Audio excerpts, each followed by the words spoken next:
Okay, so recruitment versus activation, part 2. So in part 1, we talked about what activation is, and now we're going to talk about what recruitment is. Now you may think that they're basically the same thing, and in a lot of ways they are.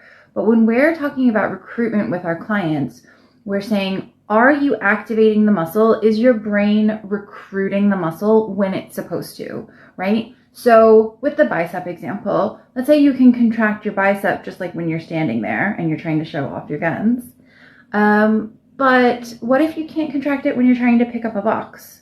Like your body and brain decides to use a bunch of other muscles that are not the most efficient. So we start when we're talking about glute activation, which is what we're doing in March. We start with, can you activate the muscle? Because not everybody can. But then the second step is, are you recruiting that muscle when you're supposed to? And this is why functional training is so important, because it mimics day-to-day activities that you do. So it's not just teaching you to be able to activate your muscle, but it's teaching you when you lift your leg to activate certain muscles. When you land on your leg, is your glute activating? So can you activate your glutes? We talked about in part 1 or in general.